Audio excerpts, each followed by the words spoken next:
All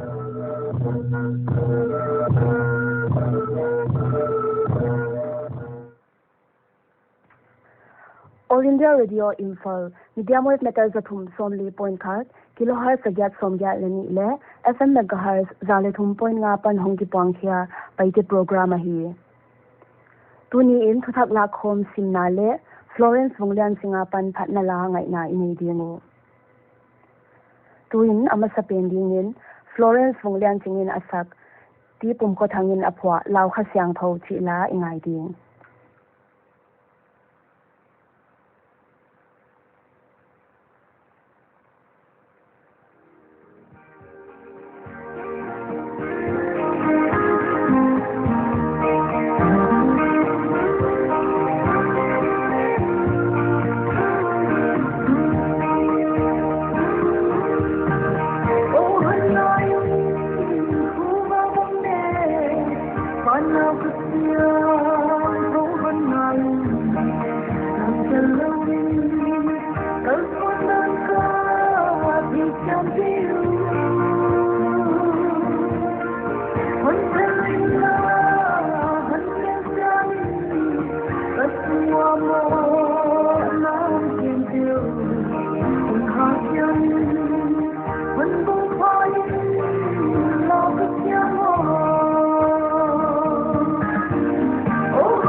Oh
All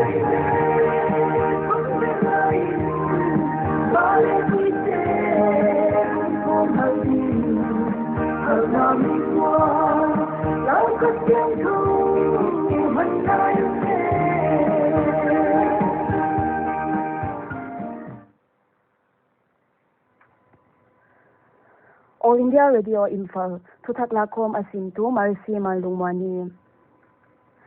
Manipura Zanin COVID-19 positive Thummu Swahinon VRDL RIMS Imphala sample test ahi zonungin RIMS maa at colding in Koyun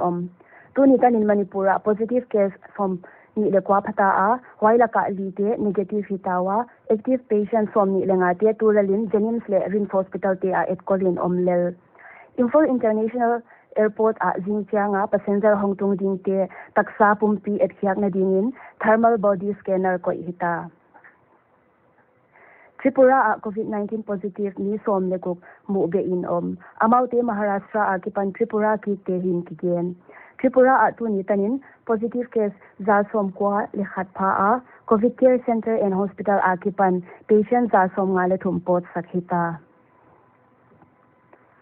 Tunitana COVID-19 case khatle omlo namun Sikima zanin positive case khatmu swahita Sikkim adinga positive case chamte masakpen zeitu ahi le South Sikkim ni Delhi a khosa tu khani som le kwa a Sikkim zwana ki ahi positive patient ahi le tulalin Gangtok kyang soche gyanga STNM hospital a isolation center a ko inomlel Asama zanin positive case somsagi mu swahinon ni khata case mu swa tampen ni hin chamte in hei thu zak ahi nungin positive case som le sagi mu be a non ahi dan Himanta Biswa Sarma health minister ingen tuni tanin asama positive case zathum som le gok chamte hita Assam chief minister Sarbananda Sonowal in Dhemaji district a zonai ve nani a COVID-19 a kipan ki ve navan zatte ala komin district administration kyanga Mabana tuilian tuak thei ding jin muna dingu ahi dan genin kiging khorgi ge ding in leng theisak Meghalaya Shillong a Bethany Hospital neitu Dr. John L. Silo COVID-19 na nazia ka mualyam to kitona a hospital hunbang tan hiam khaksak ahi nung zanin Bethany Hospital hon hinonta Hospital honna huna Dr. Silo zile inkwante bana Chief Minister Conrad K. Sangmaten, Dr. Silo za na piang na hunle thup khom na hunte zangu. Chief Minister in hai huna Bethany Hospital team te kyanga solkal thu piang nyal lowa thu mangtaka azui manun ki pa thu gen. Phorpi solkal thu swadung zoyin Meghalaya solkalin kalnona ki panin air service pannon ding. Deputy Chief Minister Preston Tinsong in again na Haryana, Delhi le Jaipura Meghalaya mi te ki nadingin rail ngai twa lelin chi Mizoram Chief Minister Zoram Thangamakai Zana cabinet meeting nei huna COVID-19 siaka economic niam kyak siakin Mizoram Sarkalin petrol le diesel man pungsak dingin thupuk Taxation Minister Lalcham Biana in again na diesel a value added tax percent som le ni apan som le point nga le petrol a percent som ni apan som ni lenga a khangsa hidin chi a diesel man liter khata sing som gok point som le kwa akipan som gok le ni le petrol man liter khata sing som gok le gok point som nga le li apan som gok le kwa point som gya le sagi a khang ding chi na a hi Taxation Minister in again de na a COVID-19 hileng siang ma in goods and service tax leng March ka a cross som le gyat apan April ka a cross som le li in kenyam chi Railway Board in Tunia ki pan ni som sung ya Shramik special train sangni le zagok India sungpum pi kom to ding for hyak ding in thupuk na bol Railway Board Chairman YK Yadav in again na meni khat akipanin Shramik special train tungtonin milip laksom lilenga walte akhwacha to apwak tung hitachi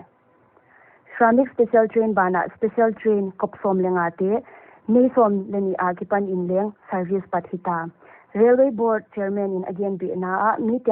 meeting poimo wanjat nikle tak bana medical supplies po parcel train somni le zani le somni lenga service in omlel chia hekya hilowin Railway Board in rail khol namuna tolnga nawpang migen theile nik tom jongte bana apoimo kwa pe kyanga nik ding athonin hom jail chi Tamil Nadu Sarkarin agam sunga numei le pasalte samtan namun le kichei namun beauty parlor le salon te honding phalna pia Himale Tamil Nadu sunga containment zone abik takin Chenaya belkha khilai ding samtan namun te jingkaldak sagi apan nitak dak sagi tanhon the hidinga Helmuna lo ding pelma in marks that ding le social distancing maintain ding bana taksa tunga noplo na ni te lu lo ding in Sarkarin thu swa bol Health Ministry to swak dungzoin India a COVID-19 case recovery rate percent from li le khat point from thum le kwa tungzo hin kimo tuni tan in India a positive case lak khat sing thum sang khat le zagyat somguk le gyat thata a wailaka adam swa sing nga sang li le zeli som le khat ya sina twak sang thum zagyat somguk le sagi phata India sunga COVID-19 case tam namun pena ki gente Maharashtra Tamil Nadu Gujarat Delhi Madhya Pradesh West Bengal le Rajasthan municipal areas in Kaitutele Health Ministry Secretary Priti Sudan in COVID-19 dodalna a panlak ding dan gen khopna ne tuni adinga thuthakla khom isim theyu hai kenga he tuina bana Florence Bonglan singin asak wanglian kumpi pa chila ingai ding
hum pa tai som ni nam na om pa mon tum yen din pa du na hon pya se ta ke jabon na yam tu malum kitna sen sen san se na mo yang vai se come on to me em bang hum jack se no so far नहीं होते मुझे पर नहीं होते पाही आमर बनके हम ना हम क्या लुके लोए दुनी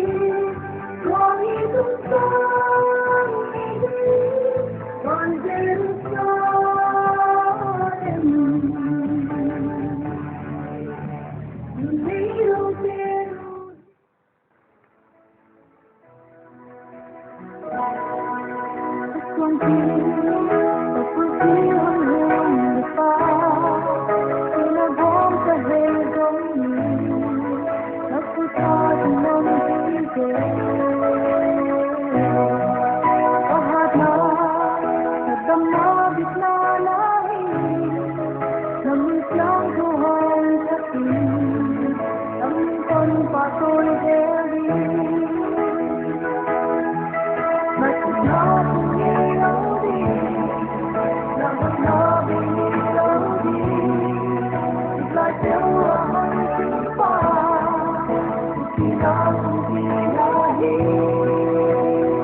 All India Radio Info Jinjang in Sathakla Khom Simna le Phatnala Nahon Teo Khom Teo Ngai Na Ni Dingu Tuni Tak Lam Dak Li Minute Som Le Jin To Kitonin Ihunu Abeita Munsia Paite Program Ngai Khatu Ting Ting Om Nom Le Mangpha